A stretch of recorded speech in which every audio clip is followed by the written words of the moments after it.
Break a product down to its parts, and chances are the parts will lead you around the world. No one knows that better than Frank Du Bois. So here's a Toyota Corolla with a number 2 on the VIN number, which means it's made in Canada, assembled in Canada. Here's a Cadillac Escalade sport utility vehicle, early 2000s. This is going to have a number 1 on it, made in America. My name's Frank Du Bois. I am an associate professor at Kogod School of Business at American University here in Washington, D.C. I am in the International Business Department, and I teach courses in global supply chain, fundamentals of international business, operations management, anything having to do with moving product across national frontiers. Hi. Girls are calling me inside. You guys are looking at their cars. You're a Canadian car. As a matter of fact, yeah. It's got a number 2 on the VIN number. It starts with a number 2. No idea. So that would be Canadian, yeah.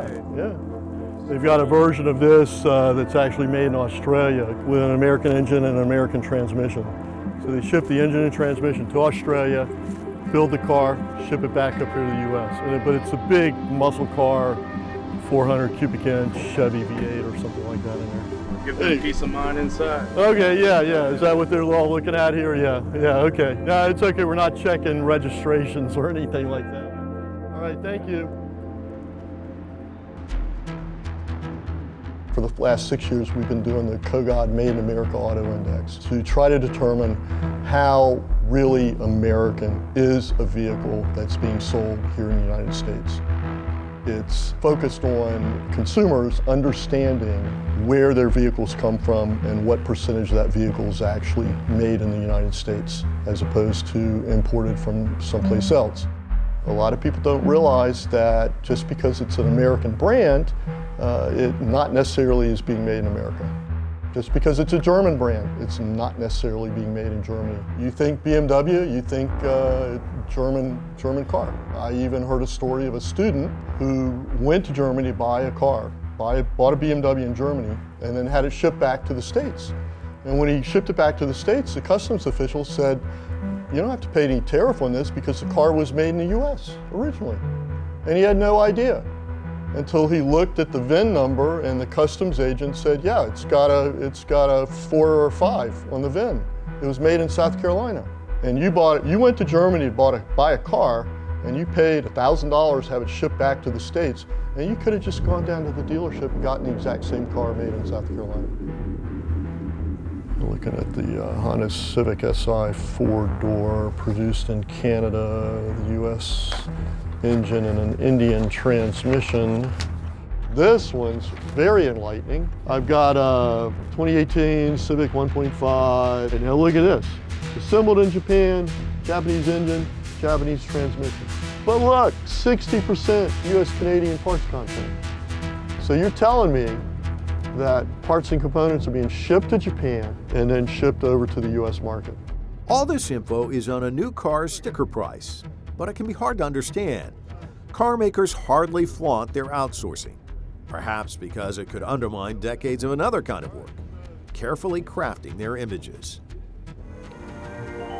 Full wheel covers, padded instrument panel, and wall-to-wall carpeting. America is still the land of rugged individualists. Like a rock, I was strong as I could be. Like a rock.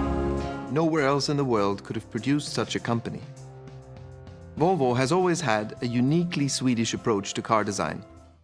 Volkswagen, das Auto. The reality is you're driving, and it could be, you talk to somebody and you say, what kind of car do you like? What sort of preferences do you have? And they'll tell you, I like a car that starts.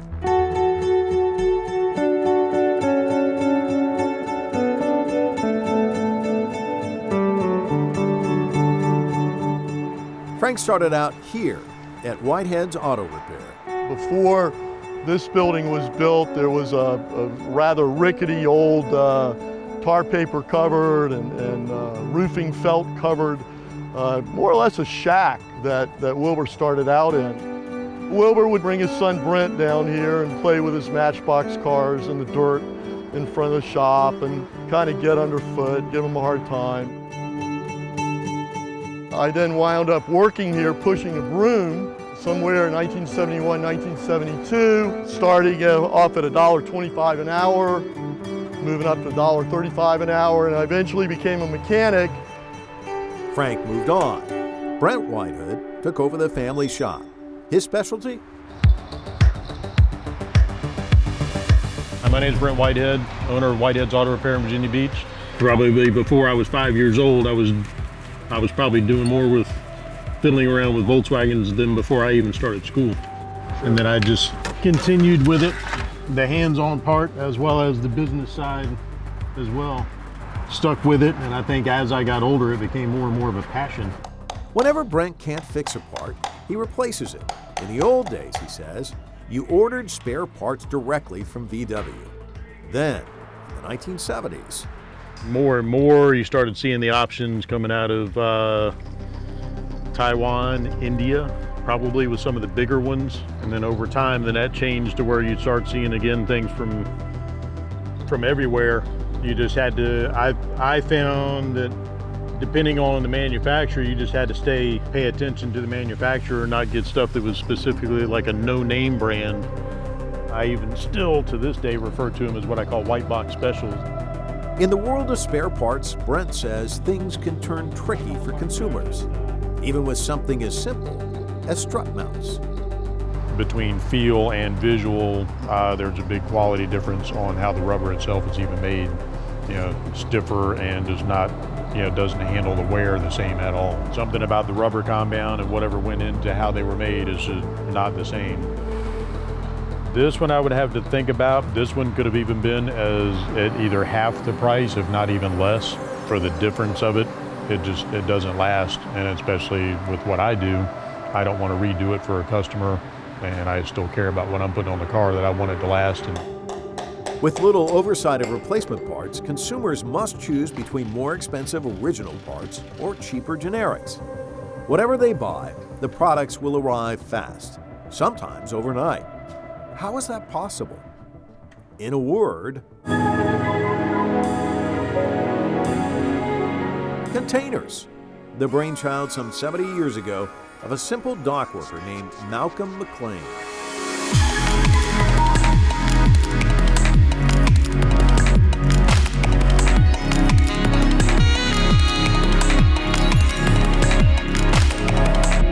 I call him the father of logistics, the father of internationalization. Malcolm McLean decided, I'm going to build this box. And you can lock it up, you can put your stuff in there. It's a standardized size, 20 foot, 40 foot, or 53 feet. Tall ones, regular size one. You can stack them, and then I'm going to build a special ship that'll hold them. And then we've got to have cranes to load the ship. And so this completely revolutionized the supply chains, global supply chains around the world. El crecimiento anual del puerto de Valencia ha sido exponencial. El año pasado cerramos con más de 5 millones de contenedores, como el puerto más importante de España y del Mediterráneo. Eso lo que está aportando a la economía valenciana y española es, por ejemplo, que el puerto genera más de 40.000 empleos. Hasta los años 70 el puerto de Valencia era un puerto pesquero de cargas de sacos, de materias de troncos. En el mundo hay millones de containers. Lo que sí que sabemos es que se mueven a lo largo del año unos 750 millones de containers en movimientos de carga y descarga. That staggering volume drives down the cost of goods, including cars. If I see a container ship, if I see a roll-on, roll-off car carrier, which you may well see looking out into the ocean, then I think global supply chain. I ask myself, what's in that ship? What's in that ro-ro? Roll-on, roll-off. Honda's being shipped from a factory in England. What is it? What's in there? Is it Nissan's? Is it Volkswagen? One of the things that's always interested me is whose hands have touched this product that I'm consuming. What's the backstory? Who was the worker that installed the engine, that built the transmission, that drove the car off the assembly line? I suppose it's curiosity. I grew up around the automotive industry, fixing cars, helping my father out, and my first car was an Oldsmobile station wagon, 1963, I think it was. Probably pretty much 90% made in America, 95% made in America. You can drill down and you can say, well, the rubber and the tires came from Indonesia, the copper and the wiring came from Chile. So every car has a DNA, has a genetic code. And that DNA, that genetic code, may translate into the quality of the car, the performance of the car, the distinctive characteristics of the car. The genetics of cars. While there is no 23andMe or 23moFong for automobiles, it's clear creating one involves a global network of people, information, resources, and materials to bring customers the products they want, no matter where on the planet they live.